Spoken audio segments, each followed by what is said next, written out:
Lewis Hamilton's helmet design is amongst the most iconic and recognizable in today's grid.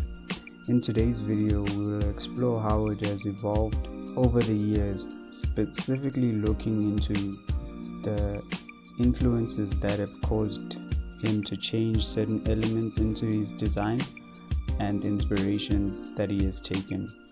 His first helmet was designed by his father, Anthony Hamilton, who wanted a bright design in order to be able to see Lewis amongst the other kids on the karting track.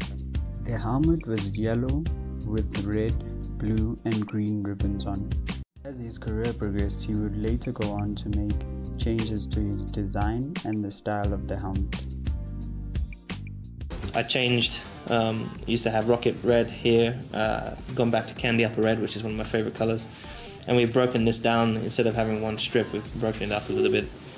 Always have Hamilton in the back here. I put some sparkly, it's got kind of a sparkle metal flake on it. A little bit of a change at the front.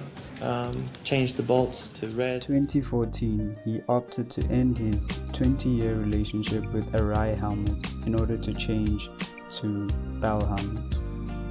He did so for the following reason. The reason I'm on Bell is because it's the best. This is the best helmet. I was with Arai for years, but Bell have the best ventilation. They've got the best ventilation up here.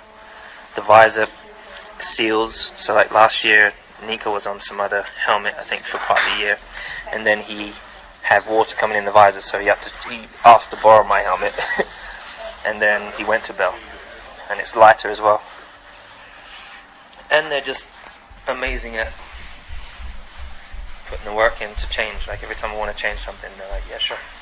Artist, awesome character. I look up to him every single day. He believes in his dreams. He's never afraid to fail, which helped me a lot because I am sometimes. Lewis tries his best even when things are up against him, and he has taught me to believe in myself and follow my dreams, and I've recently lost 2 stone because of that determination. He never gives up despite what he's facing or the challenges he's going through. Doesn't matter how many times you fail. Still I rise. Still I rise. It's not about winning, it's about challenging yourself to do your best. He inspired me to keep going again for my dream. The late Tupac Shakur was another inspiration for a change on Hamilton's design. The words "Still I Rise" from his 1999 collaborative album with the Outlaws, where he speaks about overcoming difficulty and adversity. Even after his tragic death, his legacy lives on in the hearts and minds of millions around the world. I'm not saying I'm going to rule the world or I'm going to change the world, but I guarantee that I will spark the brain that will change the world. And that's our job, is to spark somebody else watching us. We might not be the ones, but let's not be selfish, and because we're not going to change the world, let's not talk about how we should change it. I don't know how to change it, but I know if I keep talking about how dirty it is out here, somebody's going to clean it up. Still I Rise is a title of an album of Tupac's, and for me, it was just, no matter what's thrown at me, no matter how many times I stumble, no matter how many times I fail, how many mistakes I make or wrong decisions I take, eventually I will rise back up, I will get back to being my best, I will eventually succeed. So I put that on the back because it's kind of cool, and it's a part of me, it's part of who I am. But I guess it's, it's taken me 30 years to get to that point.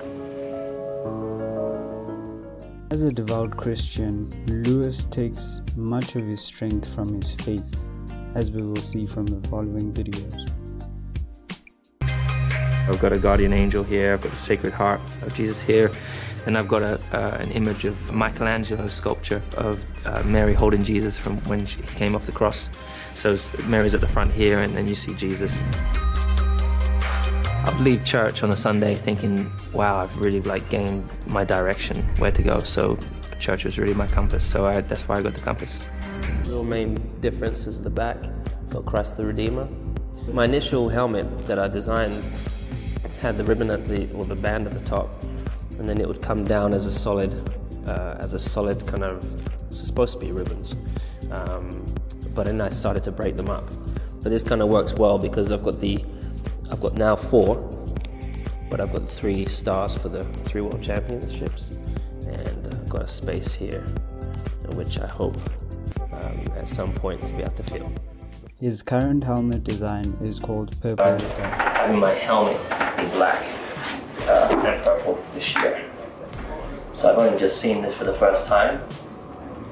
And normally my helmet's white, my suit is white, and obviously this car is silver on the top here. This is the whole reason that the helmet has changed its color that my suit has, and also with the car. It's supporting equality above all, and just really continuing to solidify that important message, as we currently now have the mic and people are starting to listen. So it's an opportunity to continue to push that message and really hold people accountable, brands and the teams and Formula One, and everybody in it needs to be held accountable and be open to educating themselves, to being open to understanding why the Black Lives Movement is happening, and why around the world we need to be pushing for equality, because it's not good enough. Even if someone says to you, we've been doing something, or we've been trying, they need to try harder, because it is still a big issue that the world is fighting. 60 years later, after Martin Luther King was fighting for it and gave his life. So that's what it's about. I think I kept the purple from what I planned to start with this season. It's my favorite color. And yeah, I hope that you get